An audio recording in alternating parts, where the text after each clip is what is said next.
Meron po tayo ditong hipon at meron tayong tinadtad dito na bawang at sibuyas. Ito po yung isasahog natin doon sa sitaw. So yan guys, sinugasan na po natin yung ating sitaw. Ready to igigisa na natin siya. Ayan, tapos ito ay ayan.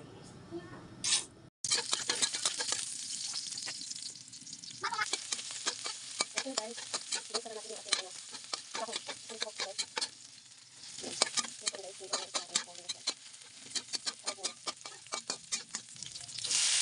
So guys, nalagay na po natin yung ating ayan, nalagay na natin guys. Nalagay ko na po ito ng guys, yung tawlo.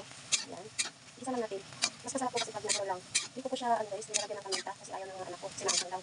Kaya, ganito na lang po, pinagyan lang natin ng pampalasa.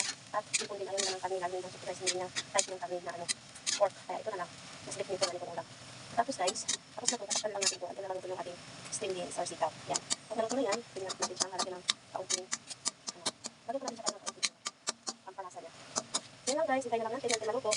Hindi ko na patatagalin. Yan. Sarap ito guys. May tawag yung ulam po, masarap po siya. Yan po guys, napakarami. Yan talaga guys. Yan mas sustansya. So guys, habang hintay natin maluto yung ating ulam, silipin naman natin yung ating kanin. So ayan guys, luto natin po yung ating kanin, papaluto na tayong ginala. Madali lang po guys. So ayan na siya guys, ayan, lagyan po tayo ng sabaw para medyo So ayan, luto na po guys, hindi na kainin. So ayan na guys, tapos na. Ito lang yung aking luto ngayon. Maraming happy Saturday everyone. Yun na po, nakain na lang kami. Yan, kunting na lang. Yung mga lang.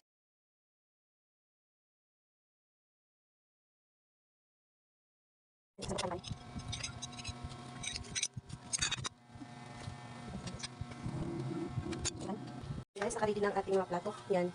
Yan guys. Ready ko na yung mga plato-plato. Kukunin na lang natin kanin. Tuloy ko yun. Yan guys, yung ating ulam. Ready na natin yung plato guys. Nakain na kami guys, Thank you Lord for the food. Yan guys, kain na tayo. Almusal tayo. Yan. Thank you Lord sa food. So guys, ito na po ang ating ulam ngayon. Ayan, luto na po siya. Ayan, kakain na po kami guys. So, let's eat na. Thank you Lord for the food you have given us. In Jesus' name, amen.